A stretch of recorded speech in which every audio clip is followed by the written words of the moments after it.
Mas Fendi, Mbak Umi janjian, ayo kita bikin perusahaan. Nah, jadi yang punya 3 orang ini namanya persekutuan. Jadi nanti kita menyetorkan modal masing-masing. Kalau joint venture itu 2 perusahaan itu sudah ada. Cuman bisa di tengah-tengah, misalnya pemiliknya keluar masuk itu bisa. Maksudnya misalnya Mas Afedi di tengah-tengah, wis aku nggak mau lanjutin lagi motor saya. Kemudian Mas Afedi keluar digantikan baluti masuk itu bisa. Jadi lebih ke pemiliknya siapa nanti keluar masuknya dari situ. Jadi bukan ketika perusahaan sudah berdiri terus gabung itu baru joint venture. Jadi kalau perusahaan persekutuan dari awal pemiliknya sudah ada berapa orang. Kalau grup itu sendiri apa, Bu? Kalau grup itu sendiri itu apa? Grup itu maksudnya ya berarti perusahaannya sudah ada. Berarti bisa ada grup. Masing-masing perusahaannya Enggak mesti ada grupnya. Kalau grup itu misalnya perusahaan apa ya? Bakri Group. Bakri Group ya.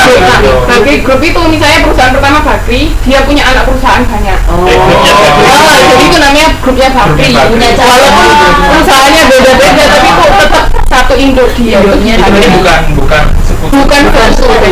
Kalau sekutu itu tetap dari awal sama-sama. Kalau yang TBK nggak tahu kan apa? Kalau ada kata-kata TBK terbuka. Apa yang terbuka? Itu maksudnya jadi kan ada kadang-kadang PT apa TBK dan TBK pernah tahu kan? Nah kalau udah ada yang namanya TBK berarti sahamnya diperjualbelikan di pasar saham. Mas bisa beli, Mbak bisa beli, boleh. Berarti udah jadi pemilik bukan? Iya, kita bisa jadi pemiliknya. Jadi tapi cuma tergantung sahamnya berapa banyak kita beli kan. Tapi kita termasuk pemilik, walaupun kita cuma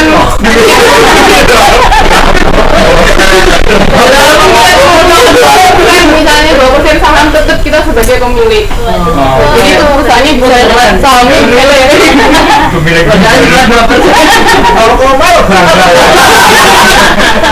Oke.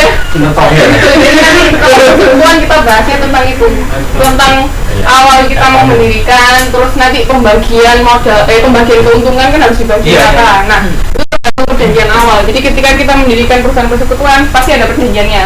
Nanti pembagiannya kayak gimana? Maksudnya pembagian laba ruginya. Nah, kalau misalnya nggak ada perjanjian, biasanya dibagi rata. Tapi kalau ada perjanjian, kadang-kadang dibagi berdasarkan besarnya modal yang kita tanam. Misalnya saya nanam 30%, Mas Fendi misalnya 20%, terus Mbak Umi 50%. Nah nanti pembagian labanya juga sama seperti itu. Saya kedapatan 30%, Mas Fendi 20, Mbak Umi 50. Berarti kalau TBK itu yang punya bisa banyak orang dong? Bisa banyak orang. Seratusan bahkan ya? Iya, terserah siapapun. Siapapun bisa beli bebas. Sempurna. Jadi kayak pokoknya IPO, yaitu maksudnya dia sudah siap mau memperjualbelikan saham di bursa saham. Kan banyak sekarang sudah perusahaan di Indo. Kalau mau beli mas sama mbak mau boleh bisa. Karena ada yang suka main saham kan. Itu ya, karena pergerakannya berubah-ubah. Nanti kita juga bahas.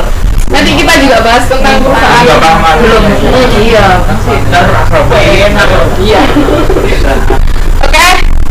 Yang mau ditanyakan sampai sini? Kalau LTD itu LTD. ini itu limited starter bekas link kita tapi biasanya di Indonesia jarang ya ada LTD. Adanya TBK itu ya? Iya, rata-rata TBK. LTD itu biasanya untuk perusahaan asing nggak? Di sini Makanya kan ada beberapa LTD.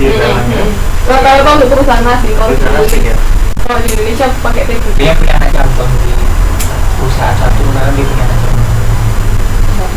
Kalau LTD itu gimana saya juga kurang ya. Corporation. Apa LTD itu?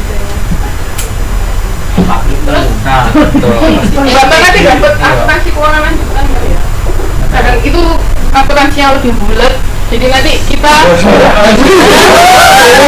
jadi akuntansinya perusahaan induk digabung sama akuntansinya perusahaan anak perusahaan. Jadi nanti apa namanya laporan keuangan konsolidasi berarti enggak? Laporan keuangan yang saya attach di itu sudah dibuka belum? Itu kan ada laporan keuangan konsolidasi, itu berarti gabungin semua dari anak perusahaan jadi satu perusahaan induk. Jadi laporan keuangannya ya namanya dari perusahaan induk itu. Kalau sudah kita klik ya.